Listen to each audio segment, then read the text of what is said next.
औज़ुबिल्लाहिमिनश्शैतानिर्रजीम बिस्मिल्लाहिर्रहमानिर्रहीम। अस्सलाम वालेकुम। बच्चों, मैं उम्मीद कर रहा हूँ कि आप सब लोग बिल्कुल खैरियत से हैं और आप सबको वेलकम एक मर्तबा फिर ऑनलाइन क्लासेस में।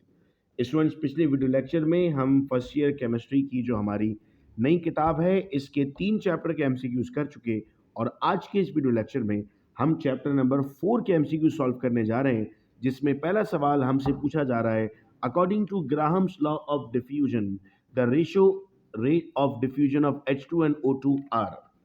पहले बेटा मैं आपको सॉल्व करवाता हूं, फिर मैं आपको ऑप्शंस की तरफ लेकर जाता हूं। हम कहते हैं सर RH2 अपॉन RO2 बराबर होता है MO2 अपॉन MH2। ये हमारे पास फॉर्मूला मौजूद है। अब M ऑफ O2 आपके पास कितना है सर? 32 है और ये 2 है। एक ऑक्सीजन का 16 होता है ना, तो 2 का 32 हो जाएगा।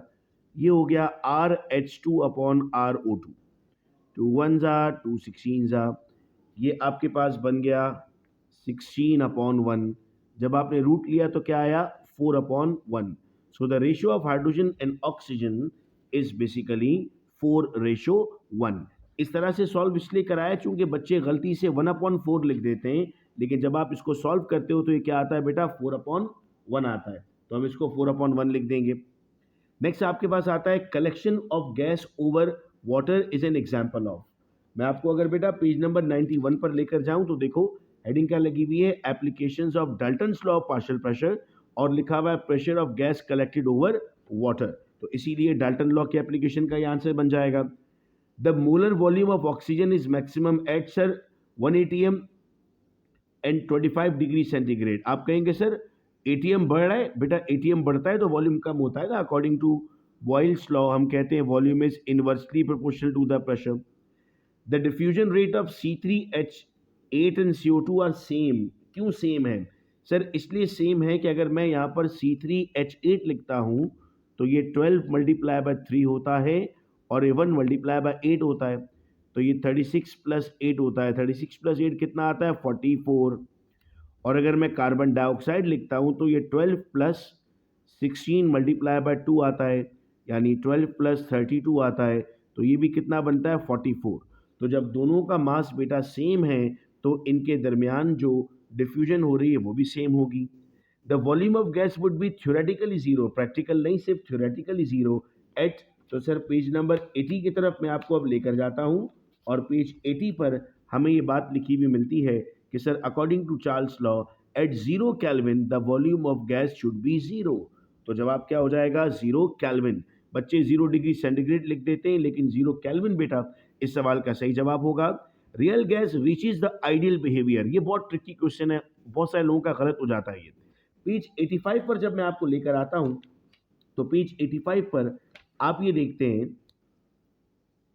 कि this property of real gas deviate from them the ideal behaviour. Real gas show deviation from gas law at high pressure and low temperature. तो बच्चे क्या करते हैं? हाई प्रेशर लो टेम्परेचर ढूंढते हैं इसमें। High pressure low temperature, high pressure low temperature option C में मिलता है। करेक्ट आंसर डी है। क्यों सर? भाई वो सवाल में ये थोड़ी पूछ रहा है डेविएट कब करेंगे, वो सवाल में पूछ रहा है कि रियल गैस आइडियल तक कैसे पहुंचेगी। तो डेविएट का मतलब होता है अलग हो जाना।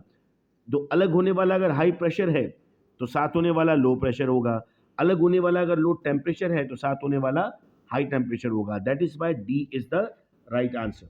नेक्स्ट क्वेश्चन आता है बेटा हमारे पास फिर, which of the following statement is incorrect about the gas molecule? They have large space, yes sir. They possess kinetic energy, yes sir. Their collision is elastic, yes sir.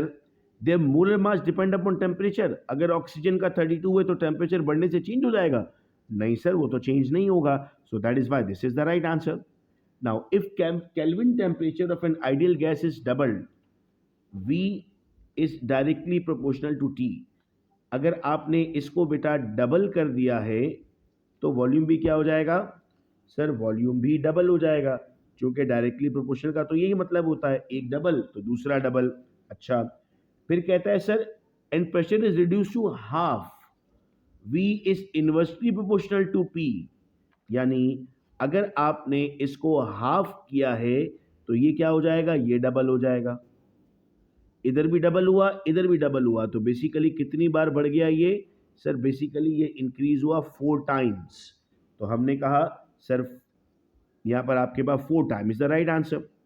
The molar volume of oxygen is 22.4, तो 22.4 पर condition लगानी पड़ेगी STP की, और STP condition कहती है 0 degree centigrade and 1 ATM. तो आपके पास आ गया ये answer. Under similar condition CH4 gas diffuse dash time faster than SO2। Sir diffusion वाला आ रहा है तो RCH4 upon RSO2 is equal to M of SO2 divided by M of CH4। Dalton's का फॉर्मूला नहीं भूलेंगे हम। RCH4 upon RSO2 is equal to S32 होता है, एक ऑक्सीजन 16 है, 232 हो जाएगा, ये बन जाएगा 64, ये हो जाएगा 16, इसका रूट ले लेंगे आप। अब ये आपके पास 4 के टेबल से स्टार्ट होता है, यहाँ आपने 4 लिख दिया, यहाँ पर भी आपके पास 4 के टेबल से आता है, यहाँ 16 आ गया, फिर ये 1 हो गया, ये 4 हो गया, 4 का रूट कितना आ जाएगा, और फिर जब रूट 4 लेंगे तो आपके पास आंसर आ जाएगा 2। तो हम कहेंगे sir it will diffuse 2 times faster than SO2। तो उम्मीद कर रहा हूँ बेटा कि आप लोगों को ये तमाम सवाल समझ में आए, और जिस तरह से हम समझ रहे हैं इन तमाम चीज़ों को, इंशाल्लाह हम पूरे कोर्स को इस तरह कंप्लीट करेंगे। अगर आप व्हाट्सएप ग्रुप का पार्ट नहीं है और एडमिशन लेना चाहते हैं इन ऑनलाइन क्लासेस में, तो आप 0333224301 पे रब्ता करके इन क्लासेस का हिस्सा बन सकते हैं। अपने फ्रेंड्स के साथ शेयर कीजिएगा वीडियो लेक्चर। अपना ख्याल रखिएगा आप सब लोग। अल्लाह हाफिज़।